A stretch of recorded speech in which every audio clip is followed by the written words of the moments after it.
Hello, everyone, and welcome to End of Life University podcast, where we share real talk about life and death. I'm your host, Dr. Karen Wyatt, and I want to thank you for joining me here today for episode number 328. In just a moment, I'll share with you an interview I did with Sarah Kerr on Sacred Deathcare and the Deathwalker Archetype, which I think you'll find really interesting. Before we get there, I want to thank my latest supporter on my Patreon page at Patreon, patreon.com/EOLU, Lilia Ball. Lilia, thank you so much for signing up to become a member of our team on Patreon. If any of you are interested, you can go to the page I just mentioned, patreon.com/EOLU. Learn about the different membership tiers you can sign up for. The lowest one is just $2 a month. And anyone who signs up will receive a monthly end-of-life news update that I send out where I curate all the latest news that's happening in this entire end-of-life arena for you and share various articles and studies and essays and things that I'm reading that you might find of interest. So that's one of the bonuses. There will be others along the way, and including movie reviews that I do with my husband from time to time called Two Doctors and a Movie. You might enjoy those too, and hopefully we'll have a new one of those coming out very soon. So thanks again to Lilia for signing up, and thanks also to all of you who've been supporting the podcast for months and even years now. I so appreciate you for showing up and helping me out and letting me know that you enjoy this content. It means everything to me, to be totally honest. I do want to let you know I also have a YouTube channel, and recently we've been doing a much better job of posting all of the podcast interviews on the YouTube channel, and it's End of Life University on YouTube, so same name, you can find it there. The advantage of listening through YouTube, because most of them are audio only, even though YouTube is a video site. But when you listen through YouTube, it includes closed captioning. So if you like to read along while you're listening, or if you have a hearing impairment, you can go to YouTube and you'll be able to find at least the captions, which might be helpful to you. Also on the YouTube channel, I just recently uploaded a 1-hour presentation I did, which is a video on self-care during the holidays. So that's a little gift I put there for everyone. So check that out. If you're a Patreon supporter, you will have gotten an email about that on your Patreon account. But for everyone else, you can go to YouTube and search for End of Life University, my channel there.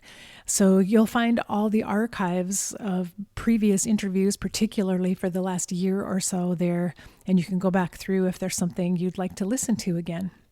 So with that being said, we'll move on to today's interview. And as always, I will come back after the interview with a few takeaways and to say goodbye. So here we go. Today, I am so very happy to welcome my special guest, Sarah Kerr, to the podcast.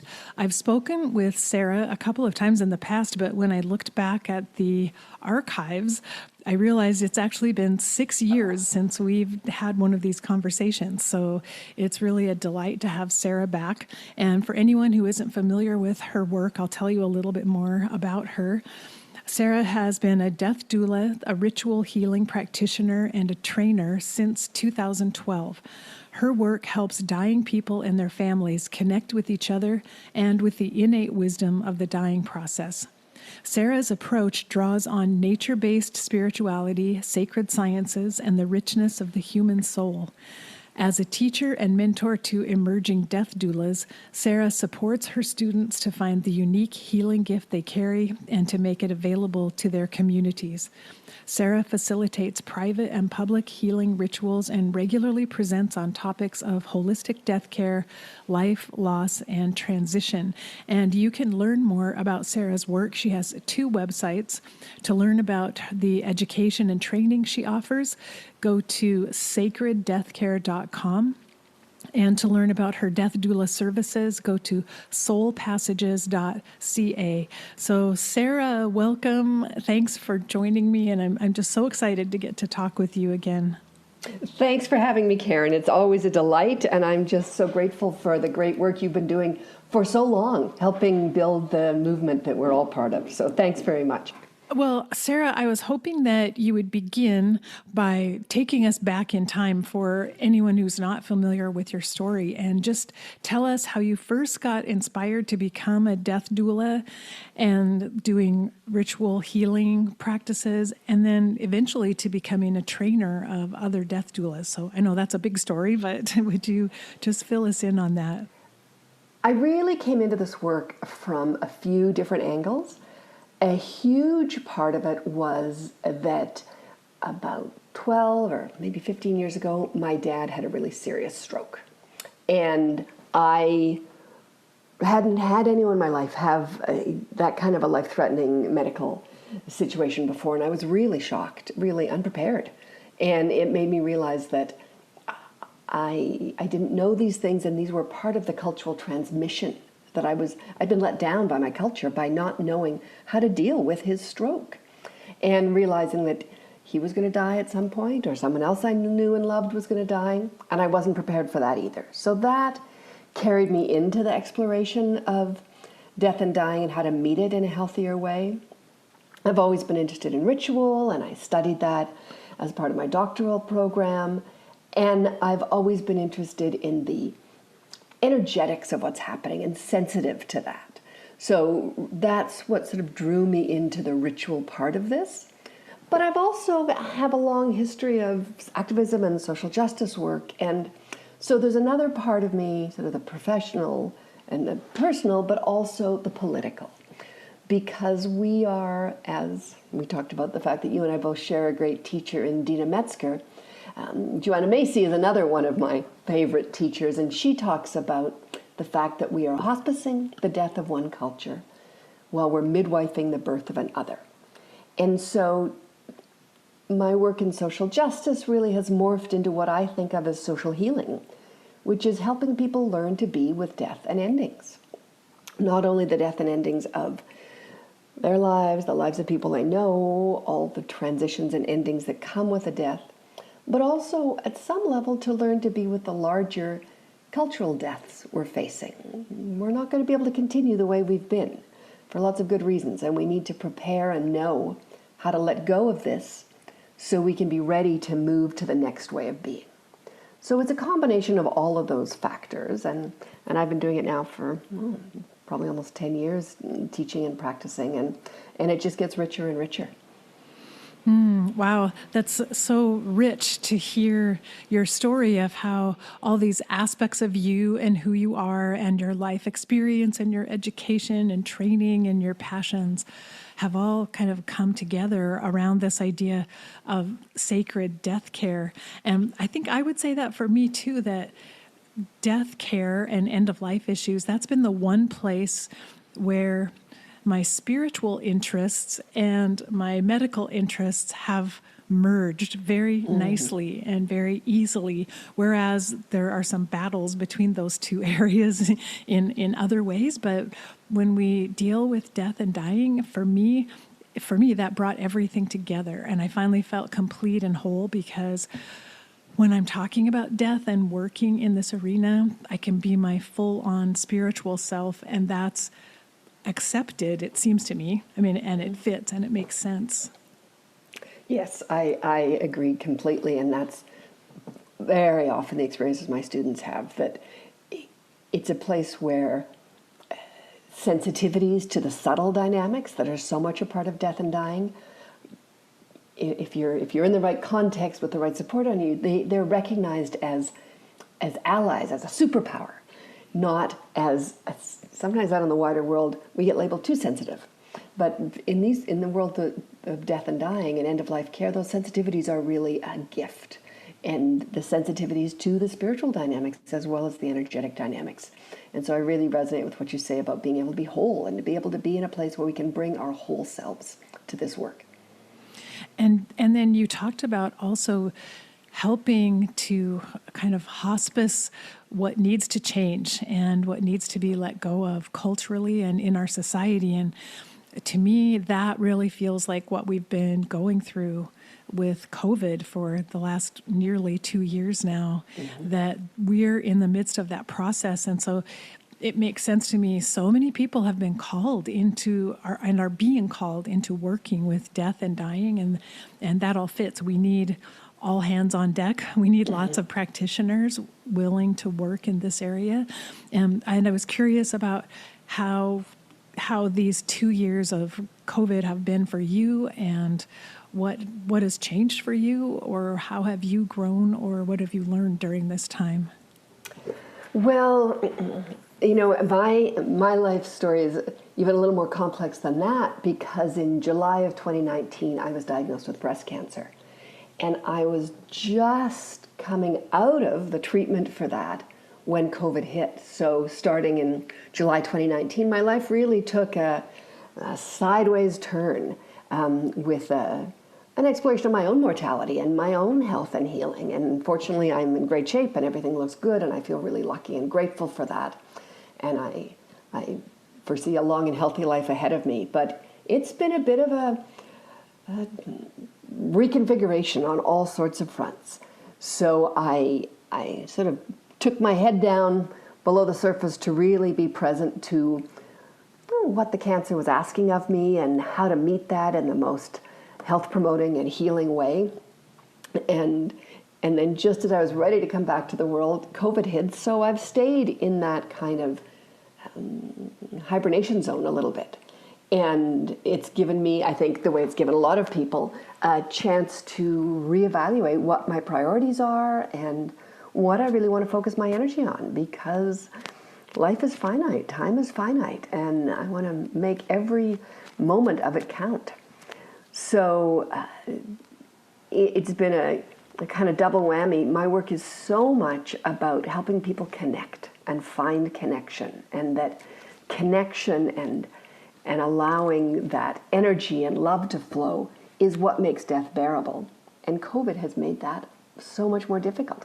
It's really what makes life bearable and joyful, is connection with each other and with the land and with the world.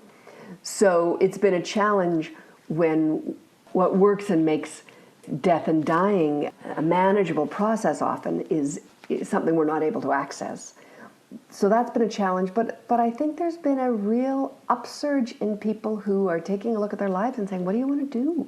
What am I going to do and what matters? And so I've had lots of interest from students and have began teaching more online, which I probably wouldn't have been able to jump to quite so easily if it weren't for COVID. So it's a little bit of everything, some challenges and some blessings. Yeah, I think all of us have found that. In a way, I think it's been good for us to be challenged. I think it's good for our culture as a whole and our society to have some challenges to go through.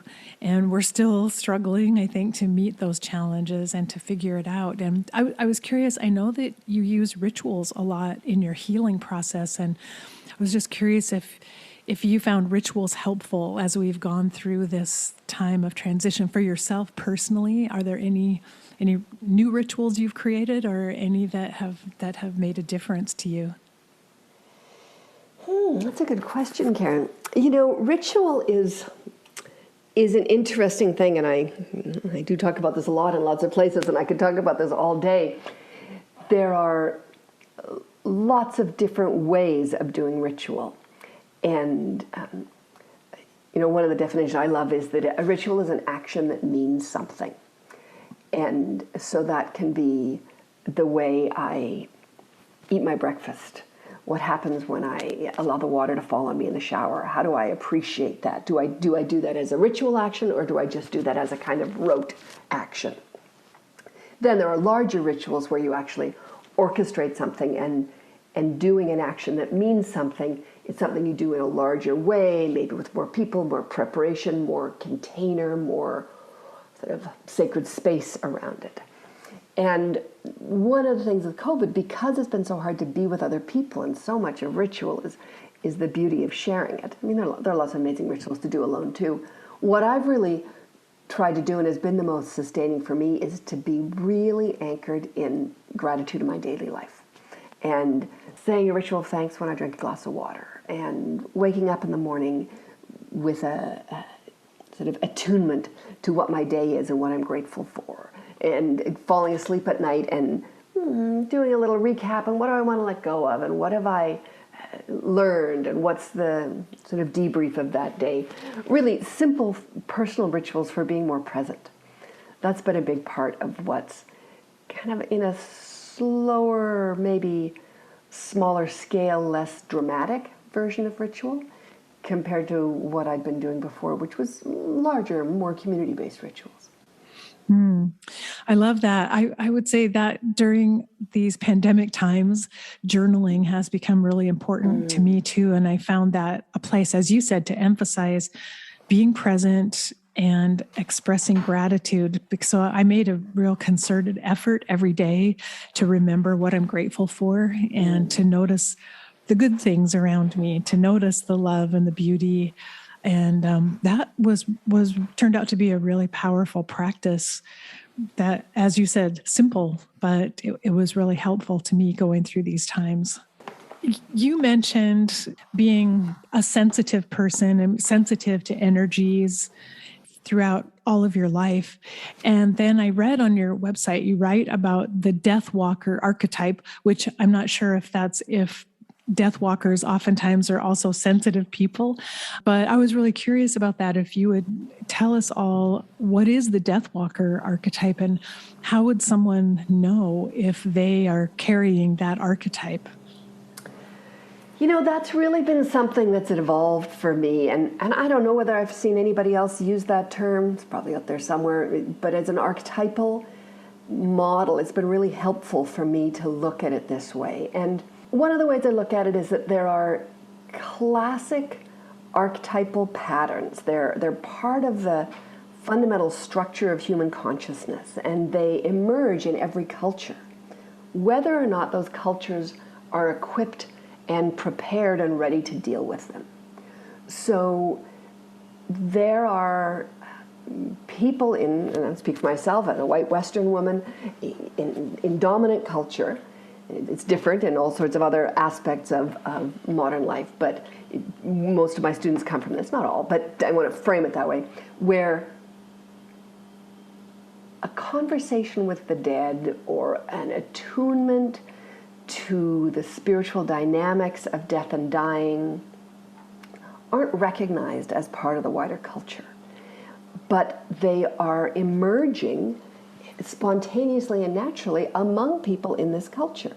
And what happens when those traits emerge archetypally in people, but they aren't met by the culture, is they don't get initiated, they don't get actualized, they don't get crystallized so that they can be delivered. And so naming the Deathwalker archetype, and I have a short class on my website that really talks in more detail about this, that people might be curious about if they want to learn more about it. Naming the archetype of the Deathwalker as a normal, natural, useful, and important human attribute that is mostly either denied or rejected by Western culture gives those of us who carry it a frame to be with what our truth is. And so for many people, it's just as simple as I've always been drawn to deal with death. Since I was a little girl or a little boy, I've always been the one around when someone dies. Maybe it's someone who's had a lot of deaths, or maybe one big significant death in their life, and they're really called to want to support others through that process because they've learned something about it, and they know either how it can be done well or how it was done badly and how not to do it that way again. So it can be things like that, or it can be more explicit things like dead people have always talked to you, or you've known when somebody was going to die, or there are these kind of unseen dynamics around death and dying that are real for you. And speak to the ancestors in your dreams, or they can look like lots and lots of different things. And that whole collection of attributes when it's silenced and isolated, just seems kind of lonely and maybe I'm weird. But when we start to name it and connect with others who carry those same attributes, we can start to recognize them and learn to develop them and learn to activate them and actualize them so they can be in service. So it's a really powerful frame for me in my teaching to help people find themselves on this archetypal map. I love that. I love the idea of naming it as an archetype, because I'm sure you're experiencing this too. It seems like every week I hear from more and more people who are telling me, like, well, I always thought I was weird and I could never admit to anyone, but I've always been really interested in death and I feel called to it, but I don't know what to do or say about it. And it's like, oh, the validation that this is archetypal. This is part of you. It's part of who you are. And you're a Deathwalker. To be able to name it and take away any of the kind of the pejorative references that we might have, or the fears that people have of actually admitting that they are interested in death and dying and that they want to be part of this realm and work in end-of-life services. Absolutely. And take away the fear and also start to educate people about how to use what their skills are safely and effectively. So very often people are really exquisitely tuned to energy. And I know, when I walk into a room with a family, I'm talking and looking with my eyes, but my energy body is completely sussing out what's happening and what's happening at an unseen level. And what I'm working with when I work with people is really about shifting and shaping those unseen patterns in the field to help move people and help people find healing. But being able to do that and do that well requires some skill, and to do it in a way that keeps yourself healthy. I work with a lot of people who haven't been taught really clear and strong energy boundaries. They're sensitive to these things, but they don't know how to shut the door. I just worked with I do a lot of one-on-one mentoring with people, and I just worked with a woman the other day who runs a hospice and has a lot of experiences. She said, just 3 days ago, I was lying in bed and I heard this cough, cough, cough, and there was another being in the room. I know it was the man who had died in the hospice, and he was stuck here, and I knew how to get him where he needed to go, but I didn't know how to do that well. And I didn't know how to have a boundary around that. So he wasn't waking me up in the middle of the night. And so those really nuanced details of, okay, how do you do that? If the dead people come and visit you because they need help after they've died, how do you do that in a way that's safe and healthy for you and for them? And that's what naming this as an archetype is helpful for. It gives us a framework to start with. I'm so glad to hear that you're teaching this concept of boundaries, because I think in hospice work in particular, because that's where I come from, and because hospice is part of a healthcare system that doesn't really recognize much of what we do. It doesn't recognize the energetic soul aspect of people and of their health, and the impact on their health. And at least for me in medicine, I never learned how to have good boundaries. And in hospice, it always seemed like the underlying message was, all these people need you and you should give them as much as you can and just keep giving. And I've met so many people in hospice who are burned out and exhausted because they never learned that it's okay to set boundaries for themselves and to keep themselves healthy and to maintain their own energy. Yeah. Yes, absolutely. And those boundaries are physical boundaries, like on your calendar. I don't work on the weekends, or no, you can't call me after 10 o'clock at night. Those are really three-dimensional this world boundaries. And there's also a whole other set of boundaries which are energetic, which are more ritual practices for working with patterns of consciousness, to say, I'm also bounded energetically. So it's not just what's on my calendar, it's actually the energetic field around me that I've developed through ritual practices to be well bounded, so that I can be sustained and present when I help people, and also I can have a time to reboot and not be interrupted, really. Yeah, I think that's such essential knowledge. And it's really missing from what I can see, at least in a lot of the training for people in hospice. Again, I think it's because of its connection to our healthcare system, the Western healthcare perspective, which I think is part of the problem there. Yeah, I think so. And not only people working in that field, but people who are drawn to or expressing this Deathwalker archetype, who may not actually be employed in that field or be working in any way around death and dying formally, but are still attuned to sensitivities to those energies. And you've written, I read this on your website, that a little bit about Western healthcare and how it ignores the soul and the needs of the soul for individuals. Well, any individuals, all individuals, but how problematic that is for the people we're working with who are approaching the end of life. And so would you talk a little bit more about that, about what happens when healthcare leaves out the soul and doesn't tend to that? That's a really core part of my work. And I should be clear that when my clients are not only the people who are dying, but they are people all the way around the person who's dying. Often it's the primary caregiver who comes to me, and that's who is my sort of contact person into the family. But sometimes it's working with people who have experienced a death in their life recently or in the distant past. And in all of those situations, it's a soul affliction. This struggle, this challenge is something that hits at a soul level. And one of the ways I like to describe it is that we are, and you can insert for soul any word that feels right for you, essence, spirit, energy. It's just a word for the part of us which is not our physical bodies. That when we're fully alive and fully in this dimension, body and soul are together. They're integrated, they're linked. We say, I'm healthy when body and soul are together. As we die, body and soul separate. And body, the physical aspect of us, is finite. It doesn't last forever. It breaks down. Eventually it gets to the point where it can't hold our soul anymore, and it dies. But our soul continues to exist. The non-physical part of us moves on, or separates and continues to have experiences.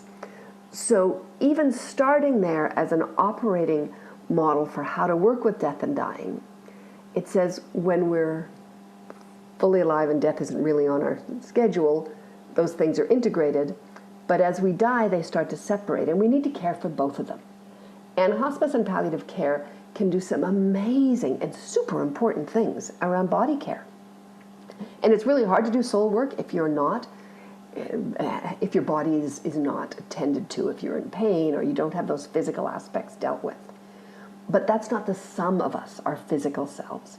There's also this other part of us which is starting to separate and needs its own attention, which is different from the attention that our physical being gets. And so when we start to think of this as a soul process and really a kind of medicine of the soul, which is parallel to but different from physical medicine, then we open up a whole other opportunity for conversation. And soul medicine is ritual. The soul is energy. It's not physical. We need to work with it in terms of patterns of energy and patterns of consciousness and ritual gestures and symbol and art. And there's a physics, really, of that world. What happens? If you do this, this happens. If you do that, this happens. If you want to make this happen, you can do this. And there's a whole way of understanding that which often is lost in mainstream medicine because it's not physical. And I find that there's so much fear of death and dying in patients who come into hospice, but I think oftentimes it's because the soul hasn't been validated and the fact that there is more to you than this physical body. And so the fear comes in partly because the only focus has been on the disease process that is gradually dissolving away the physical form without acknowledging that there's more to this being than just this physical form that will continue on after death. And that seems to be one of the biggest problems and one of the reasons people have so much fear as they approach death and dying. Absolutely, and it's fear of the unknown. And because in Western culture and dominant culture, we've primarily said life stops with the last breath, and after that there is nothing. Nothing, nothing, nothing. And we're so terrified. I mean, talk about an existential crisis, to cease existing. Of course it's terrifying. Why would anyone feel comfortable moving towards that? This empty space where you're not connected, you don't exist, there's no grounding, there's no framework, there's no relationship. It's just this abyss. But every culture and spiritual and religious tradition around the world has a way of understanding what that transition looks like and what the soul's journey afterwards is. And there's no right one. You just have to find a way of meeting that is helpful and useful for you. And so I bring one to my clients, which is, as you said in the intro, it's based in a nature-based spiritual perspective. And, you know, my energy work training and my shamanic healing training, those all influence it. A huge part of what I do is give people a map. And I say, you know, this is an image and a way of understanding this that can work. If it's useful for you, you're welcome to try it. And people grab it like a lifeline because it gives them somewhere to go, a way to be in relationship with what this journey is, either for themselves because they're dying or as someone they love is dying, and how to be in relationship that way. If we don't have a map, if it's just this empty abyss, it's terrifying. Yeah, I really like that image of the map because it makes sense if you're going to travel to a new country that you've never visited before and you don't have a map. That would be terrifying. You have no way of knowing how to get where you need to go or knowing the lay of the land. And so I think I love the concept of explaining to people, you don't have a complete map, you need a new map. And the fact that that's what you've really created through your work are maps to help people as they go through the unknown and the uncertain that they're facing. And soul maps are mythic. They're not like a physical map of a physical terrain. They're a map of consciousness, and they're a map that's based in imagery, and it's about a journey. And so this map tells you what the energetic terrain, if you will, is. And when you have a map, it also says, well, here's a really beautiful scenic vista. You don't want to miss this part of it. Make sure you see this part. Make sure you do what you need to do so you can experience this part. And over here, some steep cliffs over there. You would probably want to avoid that part if you can. This is how you do it. And you can really expand that metaphor. As a guide, I know this terrain. I share the map with people. I've traveled the terrain before with them. I know this is a good way to get through this part. This one often doesn't work so well, but might work for you. It really can expand, and it gives people tools to engage. And they become agents in the process instead of victims. Because when you're dying or someone you love is dying, it can feel like something is happening to you. You're just the victim of this terrible experience. But that's a really hard way to travel well. But if you don't have a map, it's hard to know anything more. But if you have a map, you can start to feel like, okay, I wouldn't have chosen to come to this country, but I'm here. How am I going to move through it as well as possible? You can get some agency, and people stand up a little taller and say, okay, I do have choices here. And I want to use those choices to make this difficult experience as beautiful as it can possibly be. And this metaphor is reminding me of the Rick Steves guides I've used when I've traveled in Europe, which have literally saved me so many times from getting on the wrong train, from by just with a warning, like, don't go to this station. That's the wrong one. You need to be over here. And what a difference it makes when you understand where you're going and you've been informed in advance about some of the pitfalls and some of the challenges. And the beauty. If we don't have a map to find the beauty, we might miss the beauty. Oh, so true. So true, because many times the beauty is subtle. It's not necessarily where you think it might be. And you have to make space for it. Yes, absolutely. I know that you are now teaching a course called The Soul's Journey. And I read on the website that you teach about 3 different maps in that course. So would you describe those 3 maps and what they apply to? Sure. These maps are maps that I use with pretty much every client. It's one or the other, and sometimes all 3, with every client I work with. And I have taught this individually to so many people that I just decided to create it's a 3-part course. So they were taught as 3 individual classes, and now they're all bundled together. It's so much easier just to be able to take it that way. So then even with clients I'm working with, we don't have to spend our one-on-one time on it. They can listen to these videos. And there are 3 aspects of the map. One is, or three maps in this bundled course. One is called What Happens After We Die. And it draws on consciousness research, the work of near-death experience research, kind of modern transpersonal psychology research, as well as ancient wisdom traditions, larger spiritual practices, to describe what is the journey out of the body. And not only out of the body, but into the realm of not being in a body, and then back out again into this world. How do we move from being in bodies to being not in bodies to being back in bodies in a reincarnation cycle, and what are the links and connections? And that module is really helpful for thinking about relationships across the veil. And what is it to be in relationship with someone who's died? And when you have died, what is it to be in relationship back here? So it's sort of for both parties, if we talk about the dying and the people who are going to continue to live. Then there's one called Grief and Loss as Initiation. And it's a little bit more about what happens on this side of the veil. What happens when someone you love dies? Or what happens when you are dying? When you're saying goodbye to this part of your life, and this part of your life, and this part of your life. How do you navigate that loss and grief in a way that allows you to grow and become stronger and more capable and more resilient and not be ruined by it?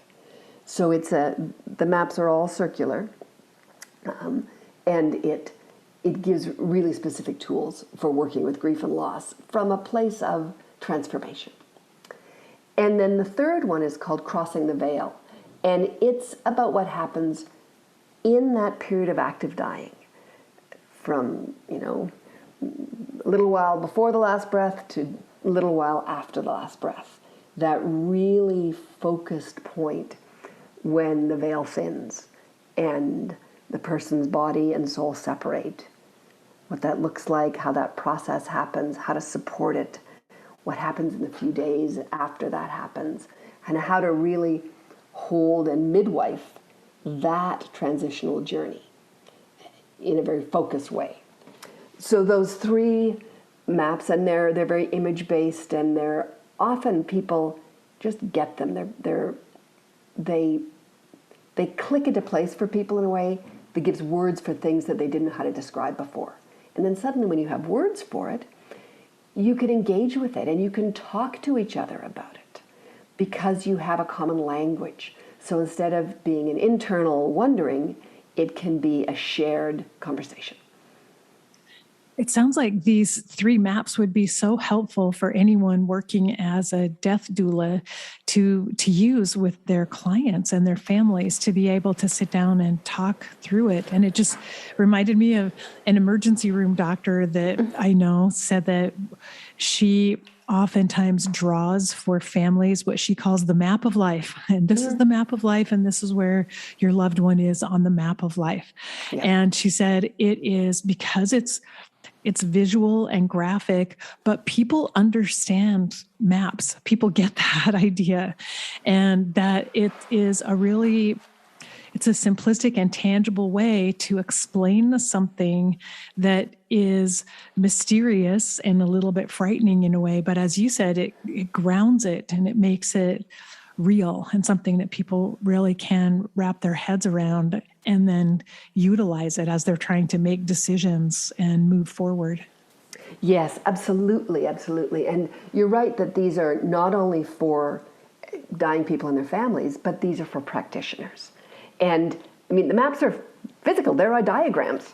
And you can draw the diagrams for people, and I do it all the time because they're very simple, but they're very effective. And I really produce this as it's an evergreen course. You can download and listen to it whenever you want. It's a pretty straight delivery of information course, but what it does is gets people on the same page, so we have a shared language. And I got a little sidetracked health-wise and with COVID, and now I've just moved, so the next courses have been delayed a little bit, but my plan is that the next courses I offer will be more about how do you integrate those maps into your own energetic structures. How do you have them be something that you don't just know conceptually as a practitioner, but you carry in your being? Because when I walk into a room, and I'm sure it's the same for you, when I walk into a room with a dying person or with their family, it's not just what I do or what I know that I'm offering. I bring a certain kind of energetic configuration in that I'm like a tuning fork. I know this terrain. I'm comfortable. I'm not afraid. A huge part of what I bring is my lack of fear, but also my confidence and my competence. And these maps do that. So learning the language is step one, but then integrating that into your medicine body. So just by walking into the space, you act like a tuning fork, and you bring a comfort and a confidence that supports people. And then there's what you do and how you do it. That matters too. But there's a deep medicine body transformation that comes with activating this Deathwalker archetype. It just occurred to me while you were talking that this idea of being able to teach patients about this map of the end of life journey toward death and dying would be really helpful for doctors who are working with terminally ill patients, because when a patient asks a doctor, like, what's my prognosis? How much time do I have? Which is always the question doctors dread because they don't know and they don't know what to say. What the patient really needs is just a map. It doesn't necessarily have to have a date or a time on it, but they need a map with some landmarks of there will be a time when this begins to happen, and there will be a time when this happens. And, if patients just kind of understood the map and how the map is going to go, it seems to me that would be far more helpful than trying to pinpoint a specific amount of time that they might have left. Yes. And if there are doctors who find these useful, I would love for them to be used in that way. They're a little more, I'm not even know how to say it. It's like they exist in a bit of a different dimension, because these maps, if someone died 15 years ago, the map is still accurate. Like it's so not based on the physical, three-dimensional, linear time reality. It's a whole different kind of soul map. So what's happening with the body doesn't necessarily really intersect a lot with some of this. Some of it is purely what's happening at the soul level, and a medical approach is super important also. It'll say, well, the breathing or your ability to process water or your hunger, that these are signs that the body is dying, but there are a whole other set of signs about what's happening at the soul level. So the two kind of go together. Definitely. So much more valuable if a practitioner could present a patient with both of those understandings, yes, those levels of understanding and those perspectives. Yes. Yeah, absolutely. So the soul, let's see, the Soul's Journey course is all online. It's something someone can just do on their own and watch videos around it. Yeah, it's I taught each of the modules as a separate course. So there's I think it's an hour and a bit of lecture and Q&A. And then I did an additional Q&A afterwards where people stayed on, and there were many, many people who stayed on for some of these additional Q&As, and those are also included. And they're kind of fun because they're a little looser. We weren't so pressed for time to be really tight on a timeline. So there's lots of interesting conversation, and I think the other thing that people would find is you'd see and hear from people who share your experiences. If you feel like you're coming into this work and you're called to it, but you don't really know why, and you don't even know what to do with these experiences you've had, or maybe you don't even know how to talk about them, the courses have quite a lot of interaction and conversation with different people, and many people have said that the Q&A is their favorite part of it afterwards. So that's all available, and it's all downloadable. You can access it anytime. Do you have any future hopes of teaching these courses face-to-face in person, or is the online method working really well for people? Yes and yes. It's a little bit of both. I think there's such opportunity for people to connect in ways that travel just makes so difficult. So I can do a 2-hour course on a Tuesday afternoon, and people can come from all over the world, and get 300 or 400 people showing up sometimes, and that's easy and affordable. So that's amazing. So the information is going out in really beautiful ways, and we're human beings and we live in bodies, and something happens when we're in bodies together in a space that is a whole different kind of magic, and I love that work too. And if there's a way to also be able to do that, that would be a delight for me. So COVID notwithstanding, as we move our way through this, I'm hoping to do more of that. Yeah. Well, it is interesting that's, I think, one thing that we learned from COVID is just being able to gather virtually and finding that there's still a lot we can do. There's a lot of richness there, and yes, a lot of interaction we can have. So I feel like things have maybe shifted permanently. Like, I don't think all the online courses are going away. I think, in fact, we'll keep learning this way and then add on in-person events when we can here and there. But it's actually nice to be free of the need to travel somewhere always in order to get the education that we want. Yes. And, Zoom has opened up some really interesting possibilities. I've worked with a number of families now where someone is dying, and we have 3 or 4 months warning and doing preparation work. A huge part of what I'm doing is teaching what to expect, teaching how to be with these different parts of it. And what we've done is started to gather on Zoom the core inner circle who loves that person and is their primary caregivers. And so we've met, sometimes it's once every 2 weeks. As it gets more intense, sometimes it's once a week. And it's a facilitated place where the person who's dying has an opportunity to kind of speak to everybody all at once. It's a ritual kind of conversation, a talking circle. It's not just a random, informal conversation. And those Zoom gatherings actually have done something that I haven't been able to do as well in in-person gatherings, because it gathers people from all over the place. Mm-hmm. So the sister on the other side of the country. And something really profoundly magical can happen because those rituals rituals in general happen outside of time and space. We're not in the same physical space, but we can access the same kind of ritual space. And so there's a kind of magic, and people who know this will just know the feeling when things get really quiet and slow and deep, and you just realize, we're touching the sacred here. Even though we're sitting in our living rooms all across the country, we are connecting at a really foundational level through Zoom. I can't figure out how it works, but it works.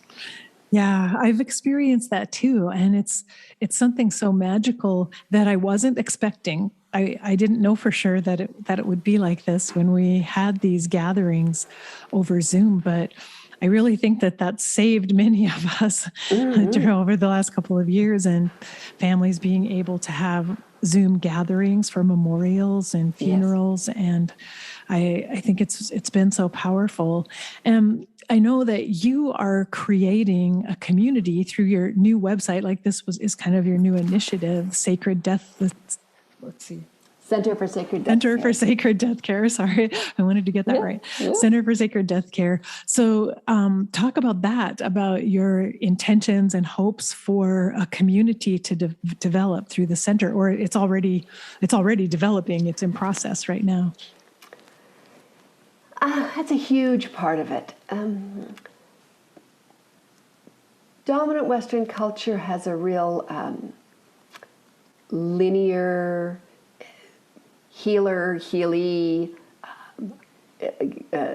straight line kind of delivery where there's a practitioner and someone who receives the help and it goes in a one-way flow. And that really, I think, is antithetical to how nature works and how the soul works and how healing works, that we actually are all connected, and sometimes we need help and sometimes we are providing help, and it's all a beautiful interconnected web. And those of us who resonate with the archetype of the Deathwalker have a kind of intuitive connection to the other world, to these healing forces. But certainly, again, speaking for myself, in my culture, we've lost our access to that. My ancestors, my Celtic ancestors generations ago had that, but I've lost it. But when we gather with others who also can touch that realm, we can start to reconnect with it and re-access it. And so I'm really excited about creating a community space where we're kind of collaborative researchers. What happens when we learn to access those altered states of consciousness with inquiries about how to meet death well, about how to support the soul's journey through death and loss? What can we learn? And I've learned some of those things, and that's how I do the work I do. But when we gather with a larger group, we have more insights, we have more perspectives. The more diverse that group is, the more diversity of perspectives, the more complete our view is. We can learn and relearn in cultures that have lost this what it is to be a death walker, to be one who can cross the veil, who is able to stick a toe a little bit across the river or into the river towards the village of the ancestors and be fluid and fluent in that realm. And so the community process is really about learning together and exploring. And what is it to bring people together and share what we know?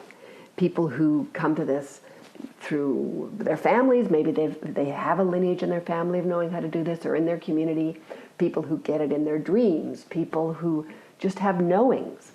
What happens when we create a container that makes that possible? That's what really excites me.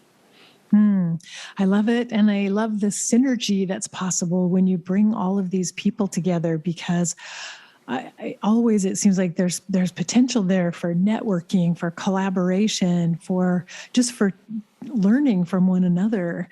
That's really powerful. And it makes all of us stronger when we're part of a community. Mm-hmm. Mm-hmm. Yeah, it really makes a big difference. Well, I wanted to remind our listeners that I'm talking with Sarah Kerr, and you should go to her website, which is sacreddeathcare.com. And Sarah, I know people can sign up there for an ebook called The Principles of Sacred Deathcare. And it seems to me like would be a good place for people to start who want to learn more. Yes, that really is. It's a quick and easy download. I think it's 15 or 20 pages, and it really gives an overview of what this approach is and how it's different, but how it is complementary to other aspects of end-of-life care. You know, the field of death doulas or holistic death care is so wide and so varied, and there's so many different important aspects that people are developing and offering. All the stuff around paperwork and preparation and legacy work and, bedside work and aromatherapy, all these different aspects of it. Really what I'm offering in this work is another aspect which says, what's the soul journey of it? That's different than those other ones. They're all important, but that's different. What's the soul journey, and what is it to be an accompanier and a supporter energetically with those archetypal patterns? How do we learn what the archetypal patterns are so we can lean into them? Because this soul journey is not what we have to figure out. We don't have to figure out how rain falls or how grass grows. Those patterns, you call them archetypal patterns, they exist. We just need to learn how to align ourselves with the pattern that already exists and stop fighting against it, so we can lean into it energetically and allow it to carry us. Yes, and that's something I love about your work in particular. It seems fairly unique in this arena, Sarah, because you emphasize tuning into the soul so much in your work. So I think I already know if there are people listening who may be immediately, they just know, like, this sounds like what I've been looking for. This is what I need. But you can go to the website and check it out. And I think you'll know for sure if this is a community that you'd like to be part of, that you're being called to. But you also have a course on the Deathwalker Archetype too. So if someone wants to learn more about that or find out if they're a Deathwalker, they could take that course. Yes, yeah, it's a really overview introduction to it that says, if these resonates for you, this might be your life. I remember years ago reading a book, and I people bring this up to me sometimes as clients, reading a book called The Highly Sensitive Person. And it was like the penny dropped when I read it, because all these experiences I had of being so sensitive to noise, to color, to lights, to the tags in the back of my shirt, I just felt like I was this ball of sensitivity. And I had a lot of judgment about it. Mm-hmm. And then I read this book called The Highly Sensitive Person. I can't even remember the woman who wrote it. And I realized, oh, this is normal, and I'm not alone, and there's a pattern to what I'm experiencing. There's a coherence, there's a logic that I didn't understand. And once I got that, then I could be with it in a different way. And so the Deathwalker archetype really, I think, is offered in that same way to help people make sense of what they experience. And how amazing if for someone who's been wondering and questioning themselves, or wondering, am I okay because I have this interest in death and dying, to find out that there's an archetype called the Deathwalker, and that might be exactly who you are, and to find a home there. I think that's really amazing. A home and peers Yes. and colleagues. Yeah. Yes, exactly. And then through your teachings to have a toolkit and the maps needed to be able to go out and utilize kind of the innate knowing that they have to help other people and share it with others. Yeah. It's very exciting to me when I think about being able to help people find those things, because it's in us. We just need some help bringing it forward. We need our community around us to see it in us and to reflect it in us and to help us activate it so it can be of use. It's a pretty normal, natural human thing. It's designed to be useful in our communities. Exactly. And well, Sarah, I'm really excited about this new thing you're creating, the Center for Sacred Dying, and the community, and also the teaching that you're doing, because it feels like, it feels like you've really come into your own here, and like that this is what you came here to do. And it's such a gift that you're offering to all of us. Well, thank you. It certainly feels that way. And when I can help other people find the thing they came here to do, that's part of what I came here to do. So it sort of circles around. It works both ways. Yes, exactly. Well, I'll direct listeners to your website, sacreddeathcare.com. And that's if you want to learn about Sarah's education and training. For death doula services, you can go to soulpassages.ca, and that was your original website back in the day when we first talked to each other. So it's so fun to catch up with you, Sarah, and just to see how life has gone on for you and progressed. And it's exciting to know that we're all still learning things and growing on these journeys of ours. And I'm so happy that we connected a long time ago, and here now we get a chance to talk again. And I'm hoping it won't be such a long time that passes before we connect again. Well, thank you. Yes, and as I said at the beginning, Karen, you really have been I've been directing people to your work for years. Have been such a stalwart in giving voice to this movement and making it such a generous, open space for people to be able to share what they do and make it available to other people. I'm really grateful for you for that, and it's wonderful to be part of this project together. Well, it was a good day for me when I finally figured out. I didn't understand, like, why am I doing this? Why do I interview people? And then suddenly I realized, oh, I'm creating a platform that will help people learn about one another's work and learn from each other. And it was like, oh, well, that makes total sense. So it's always good when you understand what it is that we're actually doing and why we're called to it. And it seems like you know that for sure about your work. Well, Sarah, thank you so much for taking the time to talk with me today. It's been a delight, Karen. Thank you. Yes, and hopefully we'll see each other either through Zoom or maybe in person someday soon. Exactly. I hope so too. All right. Bye-bye. Bye-bye. I hope you enjoyed my conversation with Sarah Kerr. As I mentioned, I've interviewed her a couple of times in the past, and I will link to our previous interviews in the show notes for this episode, so you can go back and read about those where we've talked a lot about rituals. But one thing I really loved in this conversation was the notion of a Deathwalker archetype. The reason I resonate with that so much is that not only have I experienced it in my own life, but I meet people all the time who tell me from a young age they've had a sense that they were meant to be around death. They were interested in death or felt called to somehow be around death. And I believe that's a manifestation of the Deathwalker archetype, something we come here with to the planet. And so I love it that Sarah has named it that, because I think it's very validating for everyone who's ever had that inkling. Even those who felt called to it later in life may have recognized it's a deep, deep calling, something they've carried with them for a long time. So the validation that this is an archetype, and more people are waking up to it and recognizing it and being called to do this work. And so for me, that was just a very powerful realization. I was really thrilled to hear about it. Then also to talk with Sarah about Western medicine and how the soul has really been left out of modern day medicine, but how important it is that we bring the soul or consciousness or the higher self, whatever you want to call it, back into the picture. And the fact that hospice care and to also palliative care have the capacity to do that because they are part of an interdisciplinary team of people who tend to all the needs of the patient.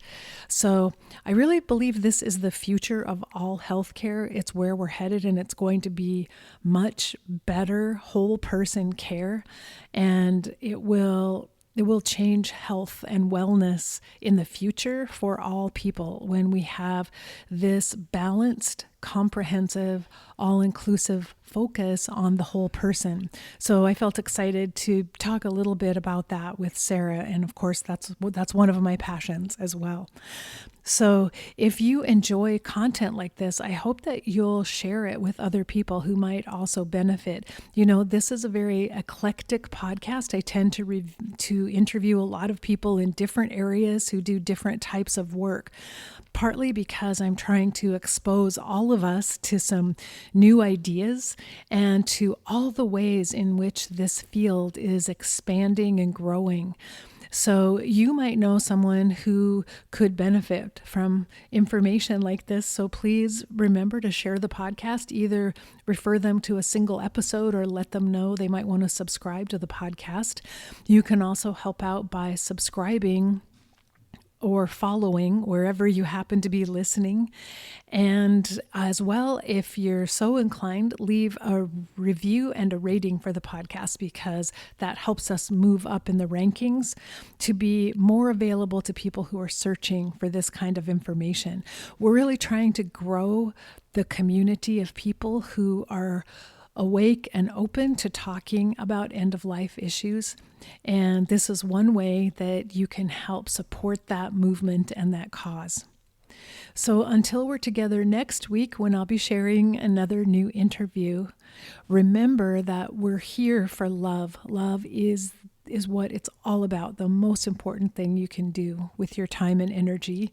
So face your fear, be ready for whatever life happens to bring to you next, and just love each and every moment that you get to be here in this precious life. Bye-bye.